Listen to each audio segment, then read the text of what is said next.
किसान भाइयों को बताना चाहूँगा क्योंकि अप्रैल का महीना चल रहा है, तो अप्रैल और मई 2 महीना आपको मुख्य रूप से क्योंकि अभी अप्रैल के महीने में गेहूँ की कटाई चल रही है, तो सर्वप्रथम किसान भाई गेहूँ की कटाई जो है अच्छी तरह से कर लें। करने के बाद जो ग्रीष्मकालीन बहुत सारी फसलें हैं, जो बुआई किए हुए हैं, जैसे आपकी ग्रीष्मकालीन मूँग है, उड़द है, लोबिया है, मूँगफली है, सूरजमुखी है, गन्ने की फसल है।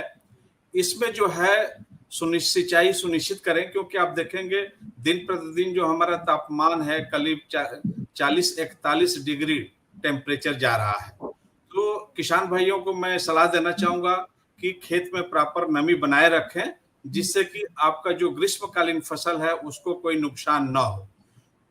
पहली, दूसरी बात ये है कि क्योंकि जो किसान भाई गेहूँ की कटाई कर लिए हों, उसमें जो है एक तो आप गहरी जुताई जिसको हम लोग बोलती हैं डीप लाइन, किसान भाई उसमें अवश्य कर दें, जिससे कि गहरी जुताई करने से ये फायदा होता है कि एक तो आपके पूरे फील्ड नीचे की मिट्टी ऊपर हो जाती है, प्रॉपर उसमें जो है धूप लग जाता है, तो उसको जिसको हम लोग सोलराइजेशन बोलते हैं,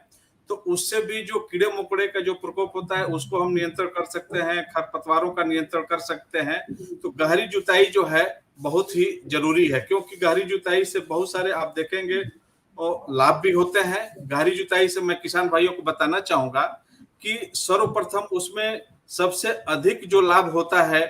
एक तो जो मृदा की जो पलटने से क्या होता है कि सुचारू रूप से उसमें जो है हवा का संचार होता है, जो कीड़े-मकोड़े का प्रकोप होता है उसको हम नियंत्रण कर सकते हैं और जो जीवाणु सक्रिय होते हैं जुताई गहरी जुताई करने से, वो भी जो है फसलों के लिए अधिक उपयोगी होता है और जो खरपतवार जैसा कि पहले भी मैंने बताया गहरी जुताई से जो खरपतवारों का जो हम नियंत्रण कर सकते हैं और बारानी परिस्थितियों में वर्षा के पानी का जो है हम संचित कर सकते हैं, इन सब चीजों को ध्यान में रख के। और तीसरी बात है सबसे मुख्य रूप से कि जो हमारे किसान भाई कटाई के बाद मृदा का परीक्षण है, क्योंकि मृदा का परीक्षण कराने से आपको ये मालूम हमारे किसान भाई को हो जाएगा कि आपके मृदा का पीएच कितना है,